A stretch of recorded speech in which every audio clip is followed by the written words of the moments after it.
હવે પહેલો એક્સપેરિમેન્ટ જોયો આપણે, એમાં ફેરાડેએ શું કર્યું હતું કે જે કોઇલ છે એની નજીક એને બાર મેગ્નેટ પુટ કર્યો હતો. પછી શું કર્યું, જે કોઇલ હતું એનું જોડાણ એને શેની જોડે કર્યું હતું, ગેલ્વેનોમીટર જોડે.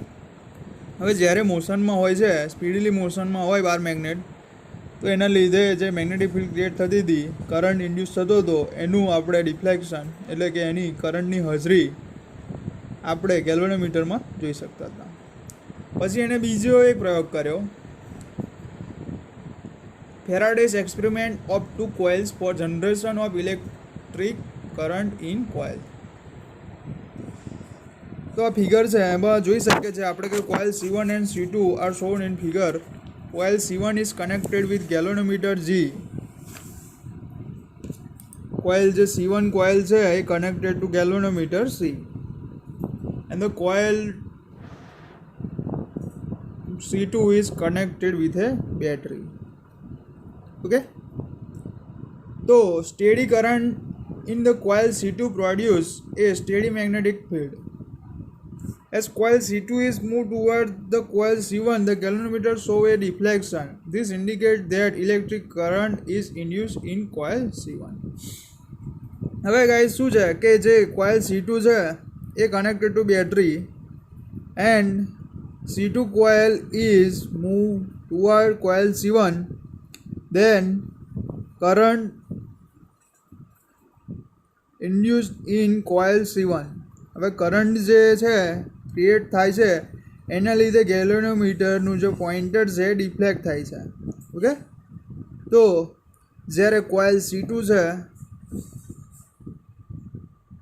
is moved toward the coil C1, the galvanometer shows a deflection. This indicates electric current is induced in coil C1. Okay, when C2 is moved away, the galvanometer shows a deflection again, but this time in the opposite direction. When C2 coil is moved away, then the galvanometer indicate the deflection, but in opposite direction. The deflection lasts as long as the coil C2 is in motion. જ્યારે જ્યાં સુધી C2 coil મોશનમાં હોય ત્યાં સુધી જે ગેલ્વેનોમીટરનું deflection છે એ આપણે જોઈ શકીએ છીએ. When the coil C2 is held fixed and C1 is moved, the same effects are observed again. It is relative motion between the coil and the induced electric current. હવે વિદ્યાર્થી મિત્રો, તમે C2 કોઇલ છે એને તમે સ્થિર રાખો અને C1 કોઇલને મૂવ ટુવર્ડ C2 કોઇલ.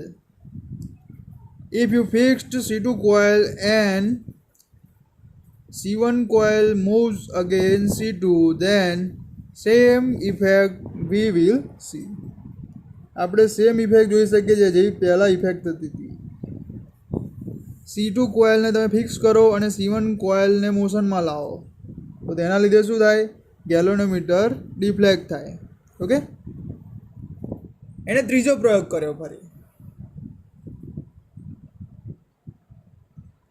ત્રીજા પ્રયોગમાં શું કર્યું તો એને ડિસ્કશન કર્યું, Faraday's experiment which shows that relative motion is not an absolute requirement for electromagnetic induction. તો ત્રીજો પ્રયોગ કર્યો, એમાં તેણે શું કર્યું તો એ બી સમજાવી દઉં. તો એણે શું કર્યું, બે કોઇલ લીધી C1 and C2 and held stationary. C1 is connected to galvanometer and C2 is connected to battery through a tapping key K.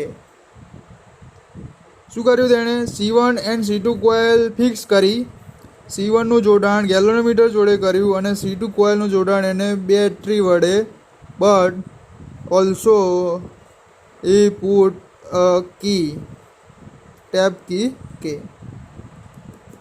Okay, it is observed that the galvanometer shows a momentary reflection when the tapping key K is pressed. The pointer in the galvanometer returns to 0 immediately. If the key is held pressed continuously, there is no deflection in galvanometer.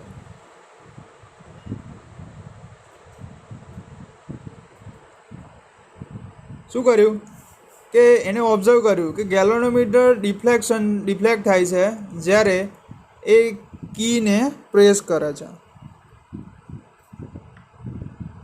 અને પછી at the time જે એનું reading હતું ગેલ્વેનોમીટરનું એ 0 થઈ જાય છે. પછી જો એ આ જે કી છે એને કન્ટિન્યુઅસલી ઓન ઓફ કરે તો આમાં કોઈ ડિફ્લેક્શન જોવા મળતું નથી.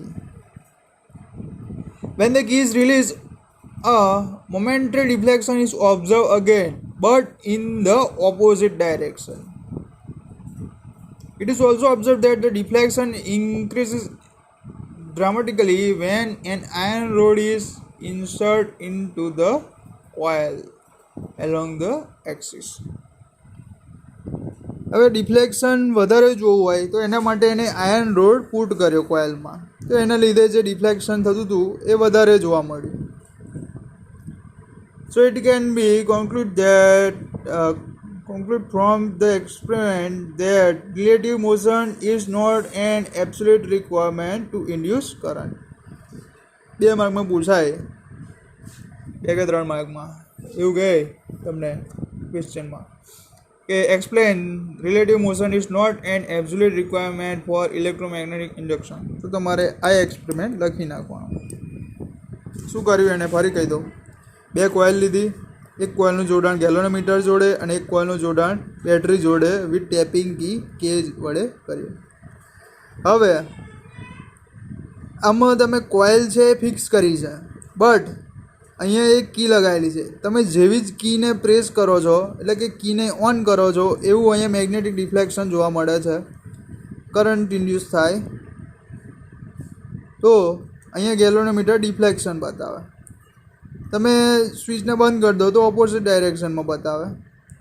બટ તમે જે સ્વિચ છે કે એને કન્ટિન્યુઅસલી ઓન ઓફ કરો તો અહીંયા કોઈ ડિફ્લેક્શન જોવા મળતું નથી. જ્યારે તમે સ્વિચ ઓન કરો છો ત્યારે મેગ્નેટિક ઇન્ડક્શન પ્રોડ્યુસ થાય છે એટ ધ ટાઈમ પૂરતું જ, લિમિટમાં જ હોય એટલે અહીંયા ડિફ્લેક્શન બતાવે, બટ એટ ધ ટાઈમ તે 0 થઈ જાય. તો ગેલ્વેનોમીટર જે ઇન્ડિકેટ કરતું હતું એ તમે સ્વિચ પાડો તો એટ ધ ટાઈમ ડિફ્લેક્ટ થઈ એન્ડ 0 થઈ જાય. ઓકે, તો અહીંયા આપણે જોયું કે મેગ્નેટિક ઇન્ડક્શન માટે કરંટ ઇન્ડ્યુસ થવા માટે કોઇલની મૂવમેન્ટ જરૂરી નથી. ઓકે ગાઈસ, તો આપણે ફેરાડેના 3 એક્સપેરિમેન્ટ જોયા. પહેલા એક્સપેરિમેન્ટમાં શું જોયું હતું, કોઇલની નજીક એને 12 મેગ્નેટ પુટ કર્યો અને મેગ્નેટની અને કોઇલની રિલેટિવ મોશનથી જે કરંટ ઇન્ડ્યુસ થાય છે એના વિશે ડિસ્કશન કર્યું. સેકન્ડ એક્સપેરિમેન્ટમાં એણે શું કર્યું, તો એને 2 કોઇલ લીધી, એક કોઇલનું જોડાણ ગેલ્વેનોમીટર જોડે અને સેકન્ડ જે કોઇલ છે એ connected with battery. And if the coil C1 and C2 move toward C1 મોશનમાં લાવીએ તો C2 ફિક્સ કરો, C2 મોશનમાં લાવો તો C1 ફિક્સ કરો. એન્ડ C1 and C1 ને ફિક્સ કરો તમે તો C2 ને મોશનમાં લાવો તો અહીંયા મેગ્નેટિક કરંટ ઇન્ડ્યુસ થાય છે. કાં તો તમે C2 ને ફિક્સ કરો તો C1 ને તમે મોશનમાં લાવો ટુવર્ડ ઇટ તો અહીંયા કરંટ ઇન્ડ્યુસ થાય છે. થર્ડ એક્સપેરિમેન્ટમાં શું કર્યું, 2 કોઇલ લીધી C1 and C2 connected to galvanometer and switch on કરો તો અહીંયા at the time for few moments we show deflection in galvanometer. If we want to show the more magnetic induction we put a fixed rod in it. Okay guys, તો 3 experiment કર્યા હતા એણે, તો 3 વિશે આપણે ડિસ્કશન કરી લીધું. હવે જોઈશું ગાઈઝ મેગ્નેટિક ફ્લક્સ. ઓકે, તે આપણે નેક્સ્ટ લેક્ચરમાં કન્ટિન્યુ કરીશું. Okay guys, thank you so much.